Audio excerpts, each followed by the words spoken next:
بسم اللہ الرحمن الرحیم، السلام علیکم ورحمۃ اللہ وبرکاتہ۔ ناظرین محترم، آپ کو ایک اور نشست میں خوش آمدید کہتے ہیں، اور آج کے اس نشست میں ہم خاص طور پہ بات کریں گے پاکستان کے اندر جو خوارج کی فطرت الخوارج کی کارروائیاں ہیں وہ روز بروز بڑھتی جا رہی ہیں، اور اب معاملہ اسلام آباد تک پہنچ چکا ہے، تعلیمی اداروں تک پہنچ چکا ہے۔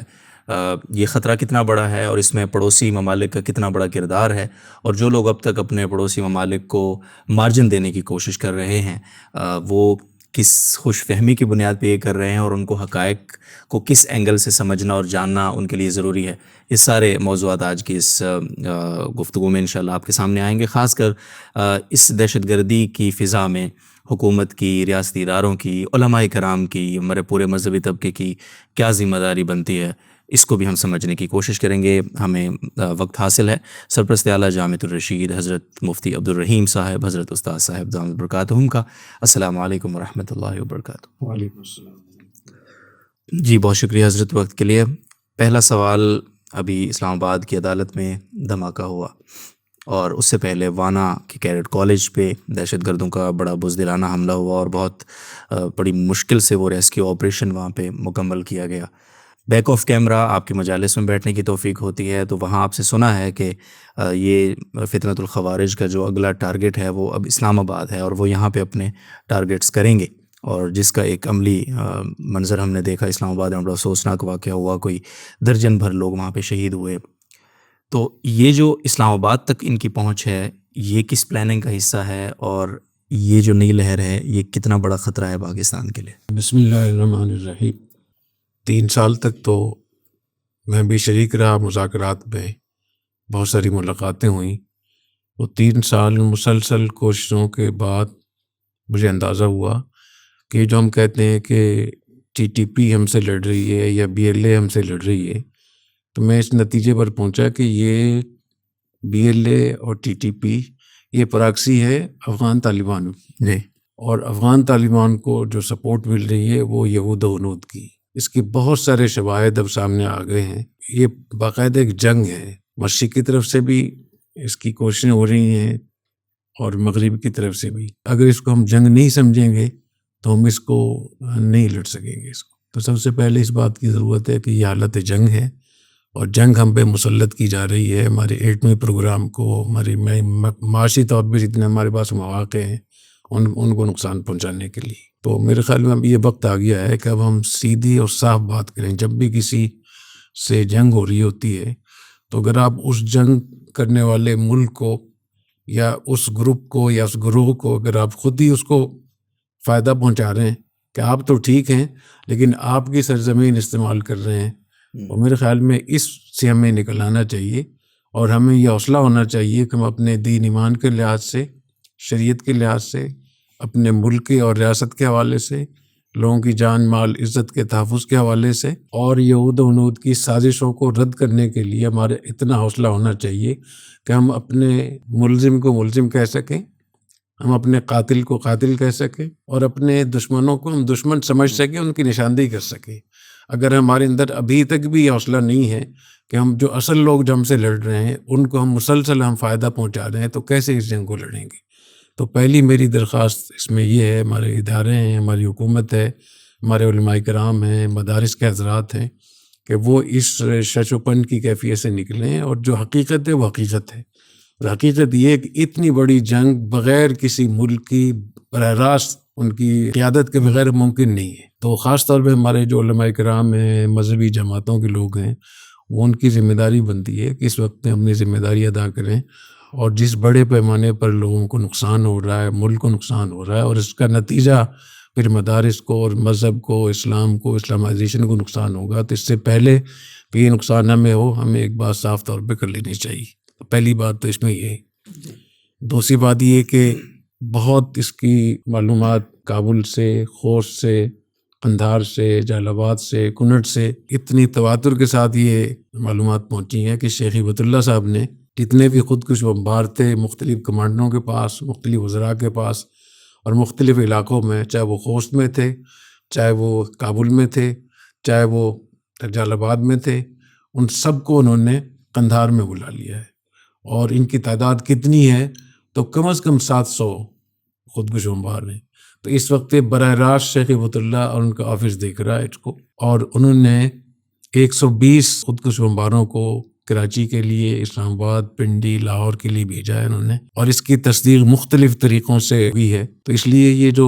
واقعہ اسلام آباد کا ہوا ہے یہ اسی کا شاخسانہ ہے، اور کراچی بھی خطرے میں ہے، لاہور بھی خطرے میں ہے، پنڈی بھی خطرے میں ہے۔ اس لیے ہمارے اداروں کو، ہماری حکومت کو اور ہماری جو مذہبی قیادت ہے، ان سب کو ایک پیج پہ آنا ہوگا۔ اس کے بغیر اس فتنے سے نجات حاصل کرنا بہت بہت مشکل ہوگا۔ اور آپ کو معلوم ہے کچھ دن پہلے انہوں نے اعلان بھی کیا تھا کہ ہم اسلام آباد پر بھی حملہ کریں گے، دھمکی دی تھی۔ تو یہ ظاہر ہے کہ وہاں سے کوئی میزائل تو نہیں پھینک سکتے وہ، اگرچہ کچھ باتیں لوگ کرتے ہیں، لیکن جو حقیقت یہ معلوم ہوتی ہے کہ ان کے پاس ابھی تک کوئی ایسی چیز نہیں ہے۔ یہی میزائل ہیں خودکش بمباروں کو بھیجنا۔ اور ان کے ایک وزیر شیر محمد عباس شانگزئی، انہوں نے ایک بیان میں کہا کہ آپ کے پاس ایٹم بم ہے تو ہمارے پاس بھی ایٹم بم ہے، اور یہ خودکش بمباروں کو ایٹم بم قرار دیا انہوں نے۔ اچھا حضرت، یہ جو مذہبی قیادت کی آپ نے بات فرمائی، ہماری مذہبی قیادت جب بھی اپنی عوام کو جلسے، جلوس یا جو بھی ان کے ریلیز ہوتی ہیں ان میں سمجھا رہی ہوتی ہے افغانستان پاکستان کا ایشو، پھر وہ ریاست کے سامنے ریاست کو ایک پیغام دے رہے ہوتے ہیں، تو اس میں زیادہ فوکس یہ ہوتا ہے کہ ہم نے ہر کسی سے پنگا لے لیا، ہم نے ہندوستان سے بھی لے لیا، انڈیا سے بھی لے لیا،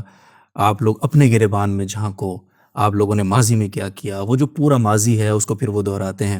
لیکن شاذ و نادر، بلکہ میں نے تو اب تک نہیں سنا کہ کوئی افغانستان سے بھی سوال کر لے کم از کم کہ ان کی طرف سے جو زیادتی ہو رہی ہے۔ تو یہ جو افغانستان کو بالکل کلین چٹ دینا اور ہمیں اور اپنی ریاست ہی کو گریبان میں جھانکنے کا درس دینا، یہ ان حالات میں کتنا ڈیمیجنگ ہے، اور یہ کس طرح سے خوارج کی ایک غیر دانستہ ہی صحیح لیکن بہرحال ان کو حوصلہ تو ملتا ہے اس طرح کی چیزوں سے۔ جی بالکل، اس وقت میں بہت ساری تنظیمیں، جماعتیں، سیاسی جماعتیں اور سیاسی مذہبی جماعتیں ان کی سہولت کاری کر رہی ہیں۔ کوئی سہولت کاری تھوڑے انداز میں کر رہی ہے، کوئی زیادہ انداز میں، کوئی شدت کے ساتھ، کوئی آسانی کے ساتھ، لیکن یہ کہ اس پر ہمارے اداروں کو، ہماری حکومت کو خاص طور پہ متوجہ ہونا چاہیے کہ وہ جیسے خیبر پختونخوا کی حکومت ہے، تو وہاں کی حکومت میں جو لوگ ہیں وہ سب کو پتہ ہے کہ کتنے بڑے پیمانے پر خوارج کے لیے سہولت کاری کر رہے ہیں، ان کی حمایت کرتے ہیں۔ اس طریقے سے خیبر پختونخوا میں جو قوم پرست ہیں وہ کتنے بڑے پیمانے پر سہولت کاری کر رہے ہیں۔ پھر وہاں جو مذہبی جماعتیں ہیں، سیاسی مذہبی جماعتیں ہیں، وہ بھی ان کے لیے سہولت کاری کا ارتکاب کرتی ہیں، چاہے وہ بالواسطہ کرتی ہوں یا بلا واسطہ۔ تو سب سے بڑا اس وقت میں جس پہ ہمیں زیادہ فوکس کرنا چاہیے علماء کرام کو، حکومت کو، ہمارے اداروں کو، کہ جو سہولت کاری ہو رہی ہے اس کو روکا جائے۔ اور سہولت کاری مذہب کے نام پہ بھی ہو رہی ہے، قوم پرستی کے نام پہ بھی ہو رہی ہے،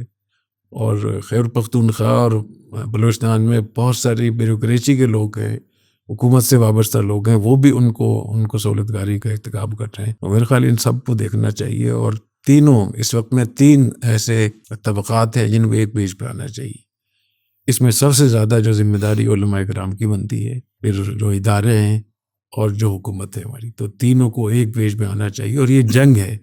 اور اس جنگ کو اسرائیل بھی لڑ رہا ہے، انڈیا بھی لڑ رہا ہے، یہود و ہنود باقاعدہ، اور اس کے لیے انہوں نے ہمارے جو پڑوسی ممالک ہیں اور خاص طور پہ افغانستان، اس کو انہوں نے بنیاد بنایا ہوا ہے۔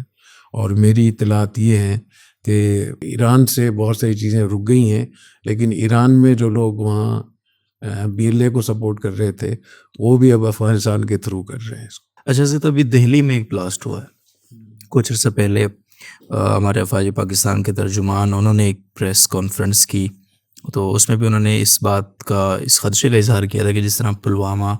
کا ایک پورا معاملہ، پہلگام کا بلکہ پورا معاملہ ہوا، تو اس کے بعد بھارت دوبارہ سے ایک ایسی بے بنیاد کوئی حرکت کر سکتا ہے جس کو بنیاد بنا کے وہ پاکستان پہ کوئی نیا آپریشن لانچ کرے گا۔ تو دونوں بارڈرز خطرناک صورتحال سے دو چار ہیں، ہمارا مشرقی بارڈر ہو یا مغربی بارڈر ہو۔ تو اس پوری صورتحال میں انڈیا کی طرف سے ہمارا جو خطرہ ہے وہ کتنا شدید ہے، اور پھر جو مغربی ہمارا بارڈر ہے وہاں سے ہمارے لیے جو خطرہ ہے وہ کتنا شدید ہے۔ آپ نے ایک اسٹیٹمنٹ دی تھی بڑی، اس پہ کرٹیسزم بھی ہوا کہ ہمیں مستقبل میں افغانستان یعنی مغربی بارڈر سے زیادہ خطرہ ہوگا بنسبت اس بارڈر کے۔ تو آج آپ کی وہ اسٹیٹمنٹ اسی طرح ہے یا آپ کوئی اور تجزیہ کریں گے موجودہ حالات؟ یہ ایک تو میں بتا دوں کہ میری اتنی گفتگو بھی ہوتی ہے، میں بہت احتیاط سے بات کرتا ہوں، جب سر سے پانی گزر جاتا ہے پھر میں بولتا ہوں. پہلے میں متعلقہ جو علماء ہوتے ہیں، مدارس ہوتے ہیں یا ادارے ہوتے ہیں یا متعلقہ لوگ ہوتے ہیں، میں کوشش کرتا ہوں ان کو سمجھانے کی. تو یہ جو بات ہے کہ جو ہمارے مشرقی بارڈر ہے اس کا تو ہمیں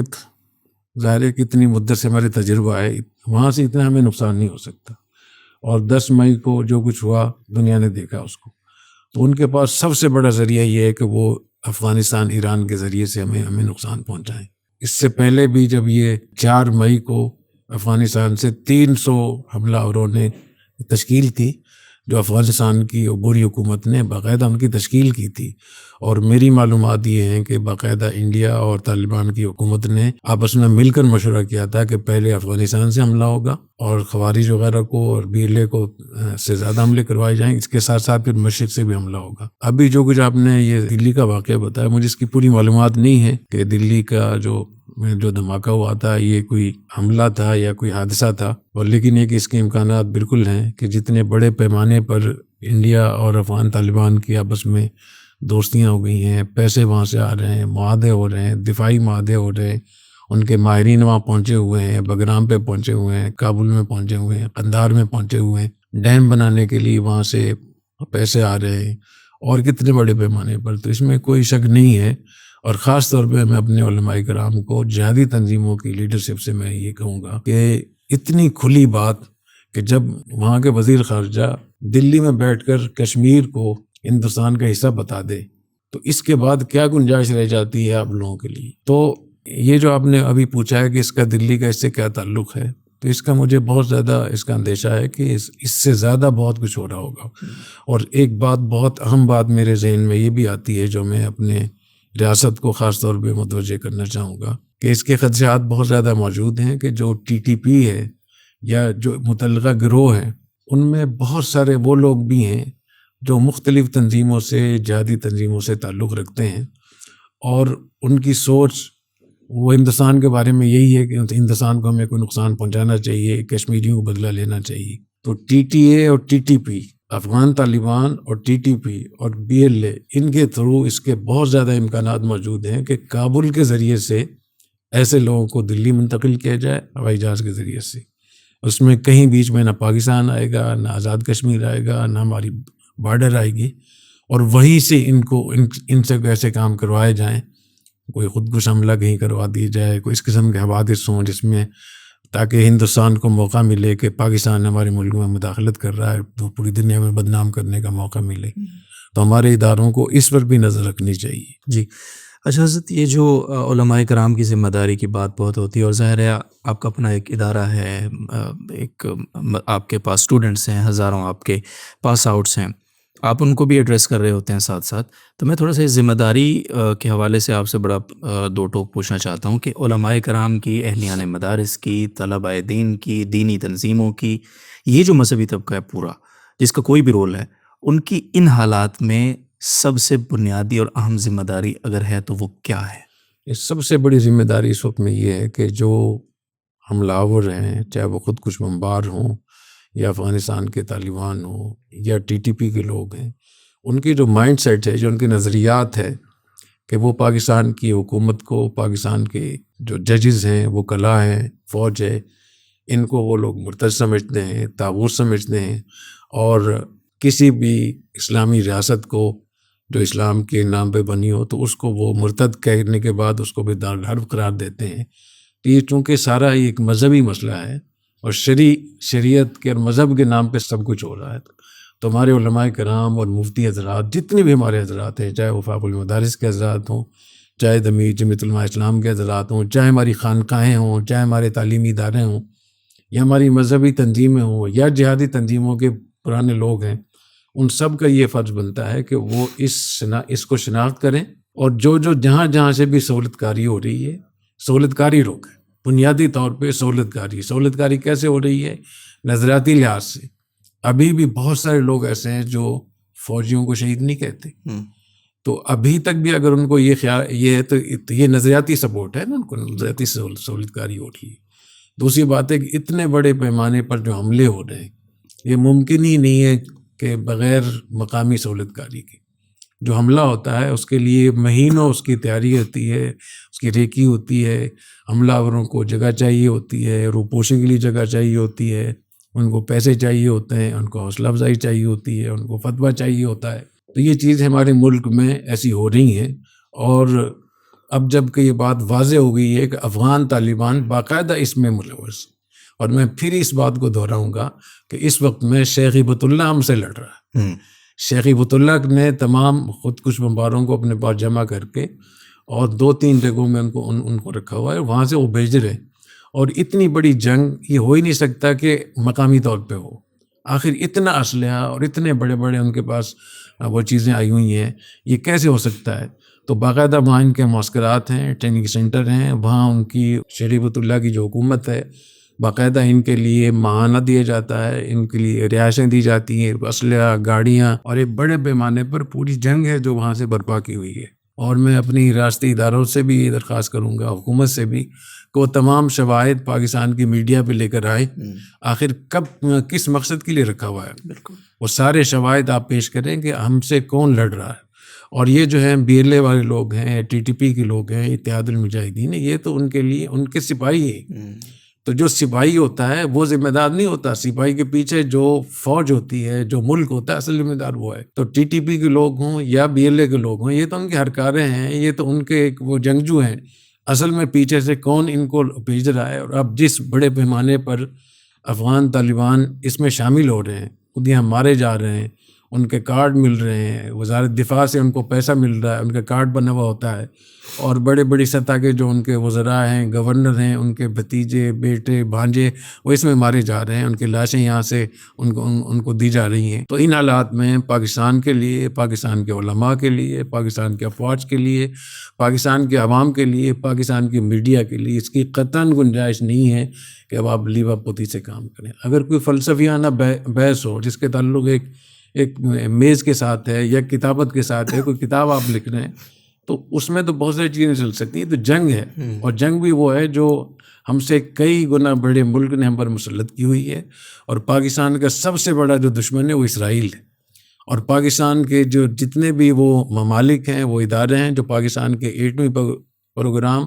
اور پاکستان کی اسلامیت سے، پاکستان کی قوت اور فوجی قوت سے پریشان ہیں، وہ اس وقت میں ان کو پیسے بھی دے رہے ہیں. اس وقت جب میں بات کر رہا ہوں ابھی بھی امریکہ سے $40 ملین ہر ہفتے پہنچ رہا ہے، ہر ہفتے، صرف امریکہ سے. باقی جو انڈیا سے آ رہا ہے، جو مختلف این جی اوز وہاں، اسرائیل کی این جی اوز بھی ہیں، یہودی این جی اوز بھی ہیں، وہ بڑے پیمانے پر وہاں پیسے جمع کر رہی ہیں. یہی وجہ ہے کہ ان کی کرنسی کیوں مضبوط ہے. تو ہمارے ملک کو جب کہ روزانہ ہمارے بچے محفوظ نہیں ہیں، ہماری افواج محفوظ نہیں ہے، ہماری پولیس محفوظ نہیں ہے، ابھی انہوں نے عدالت اسلام آباد تک پہنچ گئے ہیں، تو کب انتظار ہوگا؟ اس لیے میری سب سے درخواست ہے کہ اس میں کلیئرٹی لے کر آئیں اور صاف طور پہ، اور ہمارے علماء کرام کو صاف طور پہ افغانستان کے لوگوں کو پیغام بھیجنا چاہیے، ان کو نصیحت کرنی چاہیے. یہ کتنے افسوس کی بات ہے کہ ہمارے علماء کرام جلسوں میں ساری نصیحتیں اور ساری تنقید ہماری فوج پہ کرتے ہیں، ہماری ریاست پہ کرتے ہیں، اسٹیبلشمنٹ کرتے ہیں. کوئی ایک بات بھی نہیں ہوتی کہ ہم ان کو کہہ دیں کہ تم غلط ہو یا تم اپنے آپ کو کیوں اس میں غلطی میں شریک کر رہے ہو. خاص طور پہ جب وہ سارے لوگ مدرسوں سے فارغ ہیں، اور جو بھی پکڑا جاتا ہے، کوئی مفتی ہوتا ہے، کوئی عالم ہوتا ہے، کوئی مولانا ہوتا ہے، کوئی قاری ہوتا ہے، کوئی حافظ ہوتا ہے، اور یہ سارے لوگ مدرسوں کے پڑھے ہوئے ہیں. تو میں سمجھتا ہوں کہ سب سے پہلا فرض حکومت اور اداروں سے، فوج سے بھی زیادہ علماء کرام کا بنتا ہے کہ علماء کرام اس فتوے کو بالکل واضح کریں کہ یہ خوارج ہیں، یہ باغی ہیں. اگر وہ ہتھیار اٹھا کر لڑ رہے ہیں تو وہ باغی ہیں، اور اگر تکفیر بھی کرتے ہیں، فوج کو مرتد کہتے ہیں، وہ باغی بھی ہیں، خوارج بھی ہیں. بی ایل اے والے وہ صرف باغی ہیں، اس لیے وہ تکفیر نہیں کرتے، لیکن یہ جو خوارج ہیں یہ تکفیر بھی کرتے ہیں. تو اس میں ہمیں خاص طور پہ علماء کرام سے میں درخواست کروں گا کہ اس میں اپنے اداروں کے ساتھ، اپنی حکومت کے ساتھ، ریاست کے ساتھ مل جائیں، اور اب اپنے مدرسوں اور مذہبی جماعتوں، تنظیموں کے کارکنوں کی چھان بین کریں، اور اس انتظار میں نہ رہیں کہ کوئی ادارہ ہم سے آ کر پوچھے گا. بلکہ اگر آپ کو پتہ ہے کہ آپ کے مدرسے میں، آپ کی مذہبی جماعت میں ایسے لوگ بیٹھے ہوئے ہیں خودکش حملہ کرنے کے لیے، کسی کو قتل کرنے کے لیے، تو آپ بھی اس قتل میں شریک ہیں. آپ خود بتائیں، حکومت کو، ریاست کو بتائیں، پولیس کو بتائیں، پھر جا کر یہ آپ کی ذمہ داری ادا ہوگی. اور اگر آپ اس انتظار میں ہیں کہ کوئی ہم سے کہے گا تو ہم ان سے بات کریں گے، تو جب یہ معلوم ہو گیا ہے کہ مذہب کے نام پہ سب کچھ ہو رہا ہے اور مذہب کی آڑ لے کر ہی افغان طالبان دنیا سے امداد بھی لے رہے ہیں، کیونکہ یہ تو جہاد ہے، یہ تو شریعت ہے، یہ تو حکم ہے، اس لیے میرا یہ خیال ہے کہ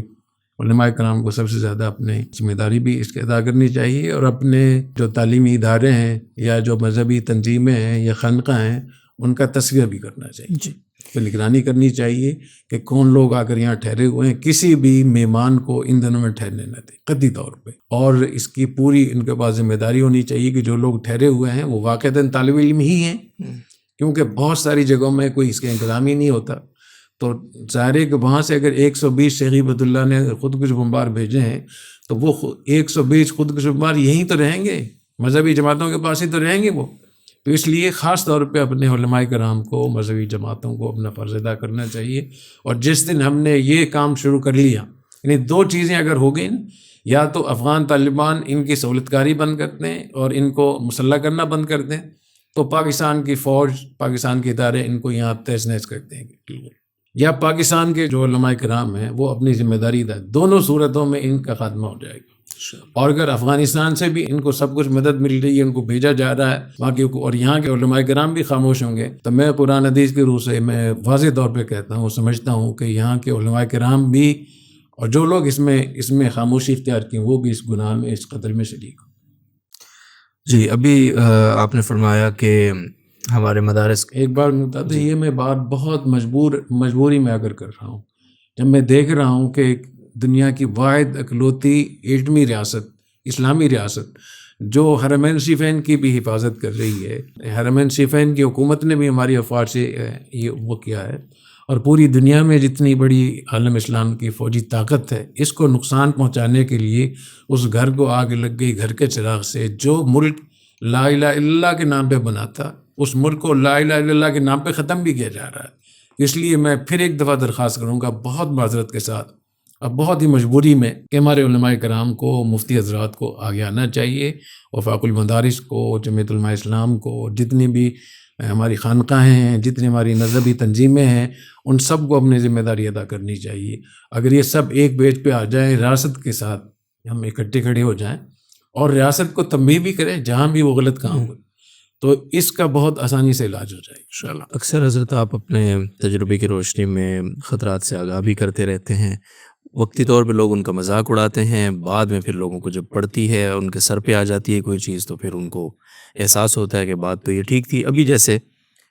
یہ جو مدارس کے حوالے سے آپ نے بات فرمائی کہ تصفیہ کریں اپنے مدارس کا، اپنی خانقاہوں کا، اور آپ اس انتظار میں نہ رہیں کہ کوئی آ کر آپ سے پوچھے گا تو آپ بتائیں گے۔ اب تو معاملہ یہ ہے کہ آپ نے دیکھا پنجاب کے اندر ایک فارم مدارس میں بھیجا جا رہا ہے کہ آپ ڈیٹا دیں اپنے طلباء کا اور وہ ساری چیزیں، تو آئی تھنک اس کو مساجد والے اس معاملے سے مکس تو کر رہے ہیں، لیکن وہ حضرت کے وضاحت بھی فرمائیں گے کہ وہ مساجد سے الگ ایک معاملہ ہے۔ تو اگر آج ہمارے جو مذہبی طبقہ ہے، اہلیان مدارس ہیں، اور وہ خود اپنے آپ کو انہوں نے، یعنی جس طرح تصفیہ کی آپ بات فرما رہے ہیں، تو آئندہ کے لیے پھر کتنا بڑا خطرہ ہو سکتا ہے مدارس کے لیے اس کے حوالے سے؟ میں اس سے پہلے ایک اور بات بھی کرنا چاہتا ہوں، کابل کے صدارتی محل میں جو ٹی ٹی پی کے لوگوں نے، اس میں ہمارے جامع رشید کے سابق اساتذہ بھی شامل ہیں، جو انہوں نے وہاں پریزنٹیشن دی ہے، اور جو شیخ ہبت اللہ کو انہوں نے پوری بات بتائی ہے کہ پاکستان کو ہم کیسے فتح کر سکتے، یہ بھی انہوں نے کہا کہ افغانستان میں 60,000 طلبہ تھے جنہوں نے نیٹو کو شکست دی، امریکہ کو شکست دی، کل 60,000، اور صرف پشاور شہر میں 70,000 ہمارے طلبہ ہیں، تو وہ وہاں یہ کہہ رہے۔ دوسرے نمبر پہ انہوں نے یہ کہا ہے، وہاں یہ بات بہت چل رہی ہے، جو واٹس ایپ گروپ ہے میرے پاس اس کے ثبوت موجود، کہ ہم نے خیبر پختونخوا پہ تو قبضہ کر لیا ہے، بلوچستان بھی ہمارے ہاتھ میں آ گیا، اب تو ہم سندھ اور پنجاب کی طرف جا رہے ہیں، اور وہاں تشکیلات ہو رہی ہیں سندھ اور پنجاب کے لیے، اور قاری شعیب صاحب تو یہ کہہ رہے ہیں کہ 300 ہماری تشکیلات، 300 ہمارے یونٹ ہیں جو سندھ میں، پنجاب میں، مختلف علاقوں میں۔ ایسی انہوں نے ایک شیڈو حکومت، ایک یہاں کی عارضی حکومت انہوں نے تشکیل دی ہے، اس میں اس کے صدر پیر عین الزمان صاحب جو ہیں وہ اس کے وزیر اعظم ہیں، اور مفتی نور ولی صدر ہیں، اور انہوں نے مختلف جو ہمارے جو اضلاع ہیں ان کو ولایت کا درجہ دے کر باقاعدہ ان کے لیے تشکیلات کر رکھی ہیں کہ یہ فلاں ولایت کا گورنر ہے، یہ اس کا کمانڈر ہے، اور یہ اس کے ذمہ یہ کہ یہ مدرسوں کو، جو دیندار لوگ ان کو کیسے اپنے ساتھ ملائیں گے، اس کا نام ہے جلب و جذب، تو جلب و جذب کا باقاعدہ ذمہ دار ہے. اس کی ذمہ داری ہے کہ وہ علماء سے، مفتی حضرات سے باقاعدہ کیسے رابطے کریں گے، اور ان کا کمانڈر بھی ہوتا ہے، اور وہاں سے اپنی مالیات کا شعبہ بھی ہے کہ اس علاقے سے کیسے مالیات اکٹھے کریں گے. تو بہت سارے جو حکومت جہاں سے پیسے لے رہی تھی، چاہے وہ ٹیکس کی شکل میں، وہ آج کل ٹی ٹی پی کے لوگ اس کو وصول کر رہے ہیں بھتے کی شکل. جی بھتے کی شکل میں. تو انہوں نے یہ ساری تشکیلات کر رکھی ہیں، اور اسی طریقے سے انہوں نے تشکیلات کی ہیں جیسے کہ افغان طالبان کا پورا نظام تھا کہ پوری حکومت تھی، ان کے وزراء تھے، کمانڈر تھے، اور پاکستان سپورٹ کر رہا تھا ان کو. تو بالکل اسی طریقے سے انہوں نے اس کا پورا بنایا ہے، اور پاکستان کو فتح کرنے کے لیے وہ بہت پر امید ہیں، اور ان کو انڈیا سے بہت زیادہ سپورٹ مل رہی ہے. اور یہاں بہت سارے لوگ ایسے لوگ موجود ہیں جو ان سے کہہ رہے ہیں کہ ہم آپ کو سپورٹ کریں گے. اس لیے ہمیں اس بات کو بہت ہی اس سے لینا چاہیے، بہت ہی سنجیدگی سے. یہ بالکل ایسے ہی ہے جیسے کہ مفتی بانی نے بنگال توڑا تھا، اور بنگال میں انہوں نے سیکٹر کمانڈر اور یونٹ وغیرہ بنائے تھے بالکل، اور اس بنیاد پہ انہوں نے پورے بنگال کو توڑا تھا، اور پھر بنگلہ دیش بنا، اور کتنے زیادہ نقصان ہوا. تو انہوں نے وہی پورا عمل کراچی میں کیا. تو کراچی میں ایم کیو ایم کے انہوں نے یونٹ بنائے، سیکٹر کمانڈر بنائے. اسی طریقے سے آج افغانستان سے وہی چیز ہو رہی ہے. جس طریقے سے افغان طالبان کی حکومت تھی، ان کا سیٹ اپ تھا، سسٹم تھا، مشاورت تھی، شورا تھی، اسی طریقے سے انہوں نے پاکستان کے لیے بنایا. اور یہ جو ٹی ٹی پی کے لوگ ہیں، یہ باقاعدہ شیخ ہبت اللہ کے ہاتھ پہ بیعت ہیں، ان کے لیٹر پیڈ پہ شیخ ہبت اللہ کا نام ہوتا ہے پوری اس میں، اور یہ کھلم کھلا ہو رہا ہے، کوئی مخفی بات نہیں ہے. تو اس لیے میرا یہ خیال ہے کہ اپنے ہماری حکومت، ہمارے ادارے، اور جو لوگ بھی قطر میں اور ترکی میں مذاکرات کر رہے ہیں، انہوں نے مذاکرات کیے، یہ اور مذاکرات کرنا چاہتے ہیں، تو میں ان سے درخواست کروں گا کہ کب تک آپ لپاپوتی آپ کرتے رہیں گے؟ کیا آپ کے اندر اتنی ہمت اور حوصلہ نہیں ہے کہ آپ اپنے قاتل کو قاتل کہہ سکیں، آپ اپنے دشمن کو دشمن کہہ سکیں؟ کیونکہ ہم نے سب چیزیں کر کے دیکھ لی. ان 4 سالوں میں 800 سے زیادہ تمہاری میٹنگیں ہوئی ہیں، 200 سے زیادہ ہماری ISI نے کتنے ان کو لیٹر بھیجے ہیں، 170 سے زیادہ ڈیمارش، اور کتنے مذاکرات ہوئے ہیں، کتنے لوگ بھیجے ہیں، کتنے بڑے پیمانے پہ چیزیں ہو رہی ہیں. تو آخر کوئی تو ایسی حد ہوتی ہے جہاں اپنی ریاست کی بات ہوتی ہے. تو اپنی ریاست کے لیے ہمیں آنکھ کھولنی چاہیے. یہ باقاعدہ جنگ ہے. اس جنگ میں بین الاقوامی جتنے بھی بڑے کھلاڑی ہیں، اسرائیل، انڈیا سمیت وہ شریک ہیں، ان کو پیسہ مل رہا ہے، اور ان کے لیے آمدن کا بہترین ذریعہ ہے. اور چونکہ شریعت کا نام ہے، لہٰذا ان کی 5 انگلیاں گھی میں. جی اچھا، تو وہ سوال تھوڑا سا واضح اگر ہو جائے اس کا جواب، کہ جس طرح ان کا جو پنپنا ہے پاکستان میں، وہ ہمارے مدارس کے لیے کتنی مشکلات کا باعث ہو سکتا ہے مستقبل میں، اگر آج ہم نے ان کی حوصلہ شکنی نہ کی؟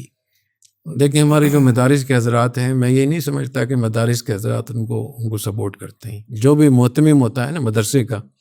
وہ اتنا حساس ہوتا ہے اپنے مدرسے کے حوالے سے، وہ سوچ بھی نہیں سکتا. بالکل. لیکن یہ کہ بہت سی چیزیں ایسی ہو رہی ہوتی ہیں جس کے بارے میں دھیان نہیں جاتا. اگر پاکستان کے علماء کرام نے